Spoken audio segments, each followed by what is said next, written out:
All right, you're welcome back. Of course, we say congratulations to them and to the subscribers of that. Now, back here in Nigeria, and even right here in Abuja, the conversation around illicit financial flows is brewing, and that's because the AFDB, African Development Bank Group, has brought that conversation to our faces, if you could say. They're holding a training for government officials right here. The training is on and should be concluded in tomorrow. That's when it should be concluded. So we have joining us to tell us about that, what they've been doing, and why exactly this is important at this time. Professor Kevin Urama, he's the Chief Economist and also the Vice President for Economic Governance and Knowledge Management with the African Development Group. Thank you so much for joining us, Professor Urama, this morning. Thank you so much.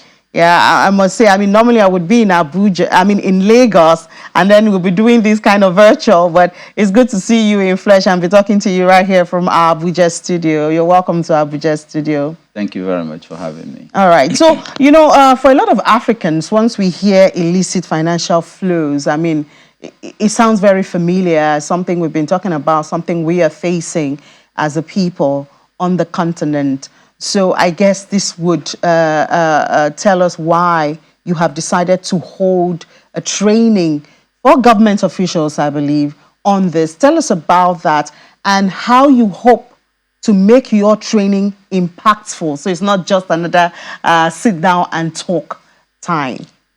Thank you very much for having me. The subject of illicit financial flows is part of a larger training program, executive training program that we have within the Public Financial Management Academy of the African Development Bank Group that was set up in 2021. And that is basically set up to help countries in Africa to build their capacity to be able to mobilize domestic revenue, to be able to plan for expenditure management, but also to be able to manage leakages in the whole public financial management system. So that training has been going on for 18 months, and I'm pleased to inform you that we have about 52 government officials from about 26 African countries who have qualified to graduate as public financial management experts, including the final training that is happening now, which is on managing illicit financial flows in Africa. And these 52 graduates that we have comes out of 145 nominees that we got from about 45 countries when we started that training program. Now, why is it important? We know that illicit financial flows and bad management of public finances has been a major challenge, not only in Africa, but also globally. In Africa, we're currently losing over almost 80 billion, almost 90 billion US dollars annually on illicit financial flows. And that happens through several ways that money flows out of economies illegally. And blocking that will help to retain a lot of revenue for African countries to be able to address most of the fiscal challenges that countries currently face and continue to face. So you ask, how are we going to make this impactful? The reason for us to focus on public financial management officials, debt management officials, people who are working in the budget offices in governments across the continent is precisely for us to be able to tackle the issue with the people who are doers, who are really supposed to be the regulators, the people who manage the approvals and initiations and dissemination of everything relating to public financing on the continent. And I have to say I've been very impressed over these 18 months to see that several African countries have really put in very stiff laws and regulations that allows them to be able to track the flow of capital, both internally and also the flow of capital that comes into the countries. Because when we put prudence in managing how finances are used on the continent, we'll be able to address that illicit flows and keep that over 90 billion US dollars to add to the revenues that we need for education, for health, for other things that governments have to do. Yeah, so I think one question that comes to mind is, can we really say that the missing link in dealing with that $90 billion you talked about, the leakages, can we say that the missing link was or has been a training, or can we say is the willpower? It seems a lot of individuals that hold these public offices, they actually know what to do, but decide to do what satisfy their selfish desires and needs over what would help the country and block the leakages. So is it really training that we need or the willpower? Now, yes, having the political will is always central to implementing any reform agenda in governments. But again, building the capacity of the institutions and the key actors in the institutions helps quite a lot to hold public officials accountable. Because if a debt management officer knows exactly what needs to be done and the implications of not doing that, there's that likelihood that they will give the right advice to political office holders, and maybe the political office holders will be able to listen to them. That's number one. The other one is also that the capacity building we're providing is not just training individuals. It's also training them on the use of tools that makes it really difficult for the leakages to happen, like digitizing the tax administration processes, like having the integrated financial management, IFMI systems in countries, because quite clearly it is normally in the interest of individuals to seek self-interest. But as institutions, as governments, when you put the rules and regulations and the institutional processes around that, it becomes more difficult for the public officials to act out of the law. And it's not because Africans or African leaders are more corrupt than any other leader, but because the institutions are weak and the regulations are weak, then it creates loopholes that allows people to pursue self-interest. But what we're doing alongside the training is also providing policy-based operations that will help countries to build those infrastructures that are required to make it more transparent on what is going on with public finances around the continent. More Africans will be more interested in your training if it covers issues like cost of governance. In Nigeria, for example, we've been talking about the need, because of the austere period that the economy is facing, of cutting the cost of governance. Does this cover it? One of the major aspects of public financial management is actually public expenditure planning, budgeting, and prudential management of public resources. And that is where, when you do appropriate budgeting and planning of your public financial, of public resource use, you will be able to identify what's the size of capital expenditure and recurrent expenditure that are necessary in order to make that economy productive. So the issue about size of government is always subjective, depending on the situations in those countries and particular issues with regard to the budget planning and how that is done within countries. So my simple answer is yes. That was the second model that we had in the Public Financial Management Academy that we have been having with these countries. We have had 6 major training programs with them.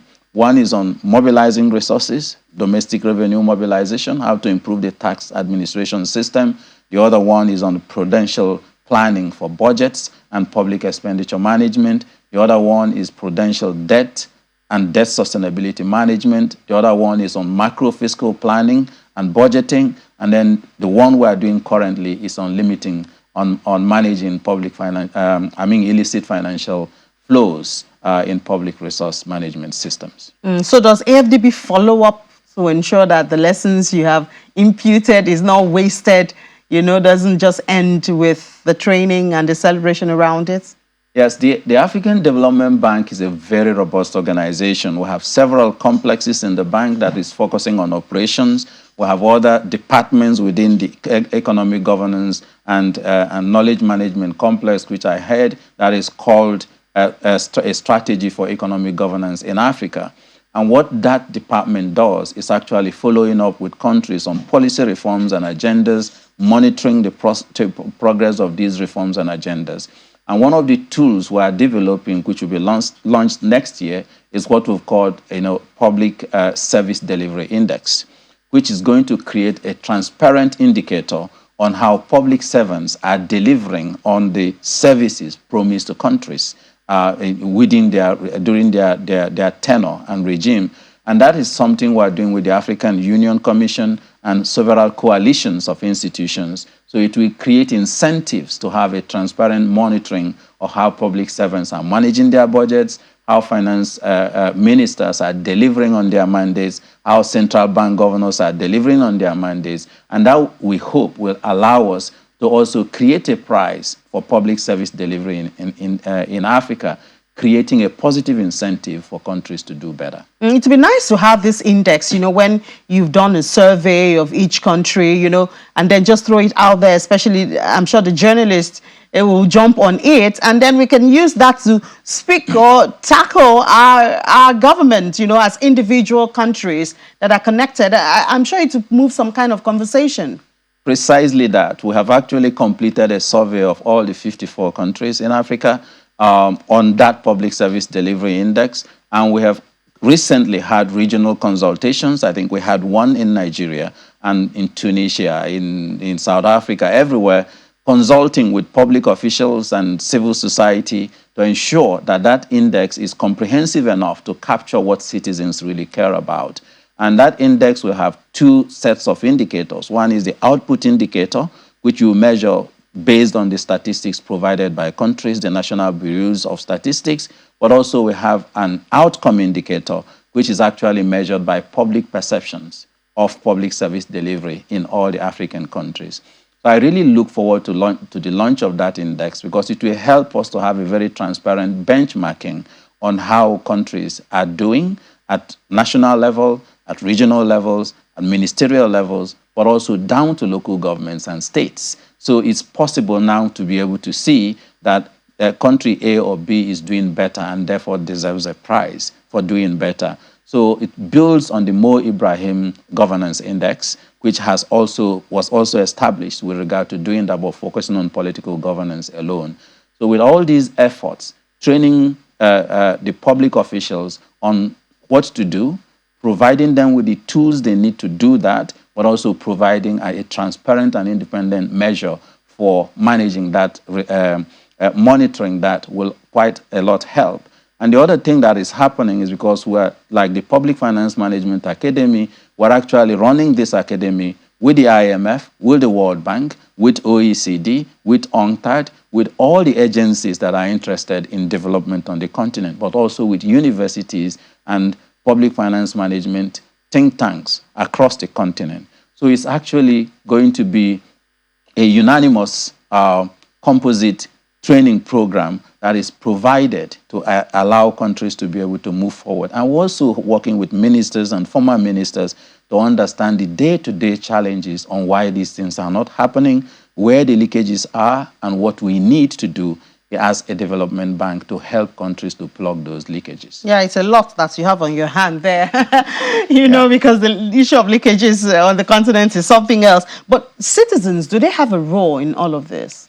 Yes, like I said, on the public service delivery index, it's actually the outcome indicators that I personally will be looking forward to in terms of how citizens measure the performance of their public officials in the different aspects of public service delivery.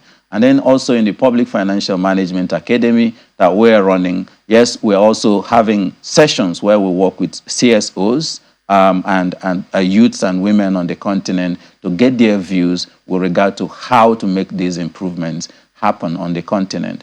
One of the things that the African Development Bank prides itself in doing is trying to ensure that whatever we are doing with countries is owned by the countries.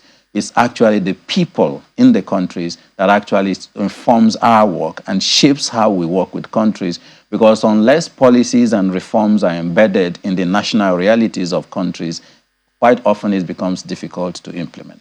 Yeah, I agree with you. But we wish you all the best in your training, but certainly the more important aspect will be afterwards, after the celebration, the ceremony, and the graduation.